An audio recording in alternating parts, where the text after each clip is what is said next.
Cinderella. Once upon a time, there was a kind and beautiful girl named Cinderella. She lived with her stepmother and her two stepsisters, Anastasia and Drusilla. They were jealous of Cinderella's beauty. They were also very unkind to her. They made her do hard work from morning until evening, get up before daybreak, carry water, make the fires, cook and wash. One day, the king invited them for a grand ball at the palace.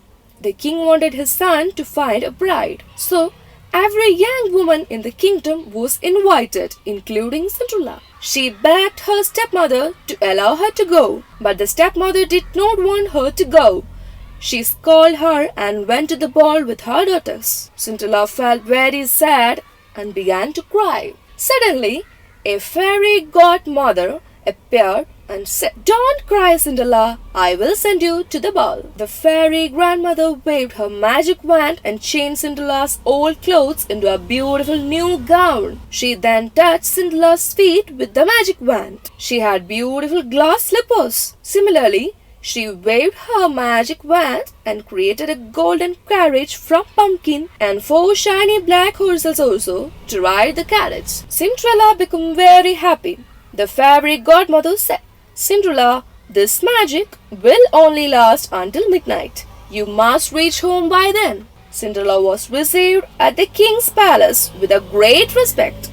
Everyone thought she must be a very great lady by her dress and carriage. She looked so beautiful. Everybody looked at her and wondered who she was. Even the stepmother and the ugly sisters did not recognize her. Prince Charming could not take his eyes off Cinderella. He asked her to dance with him. Afterwards, he would dance with no one else. Cinderella was overjoyed and enjoyed the ball. Suddenly, she heard a clock chime. It was the first stroke of midnight. "I must go," Cinderella said, and she hurried out of the ballroom and ran down to the place step and ran down. "Come back," called the prince. "I don't even know your name." As Cinderella fled, she lost one of her glass slippers on the steps. She jumped into the carriage and raced away. Cinderella reached home just as the clock struck 12. Soon the carriage turned back into pumpkin. Cinderella found herself dressed in rags. Back at the palace, the prince decided to find out Cinderella.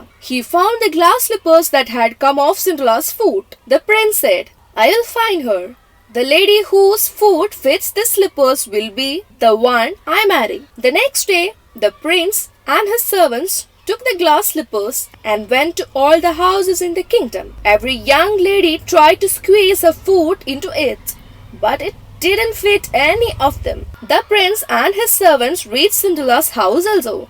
One ugly sister tried to squash her foot into the slippers, but her foot was too wide and fat. Then the other ugly sister tried, but her foot was too long and thin. Cinderella's stepmother would not let her try the slippers on. But the princess saw her and said, "Let her also try on the slippers." The slippers fitted her perfectly. When she stood up, the princess looked into her face and he recognized the beautiful girl who had danced with him. He cried out, "She is my true bride." The Prince Charming married Cinderella and together they lived happily ever after. Adapted from Hans Christian Andersen's Cinderella.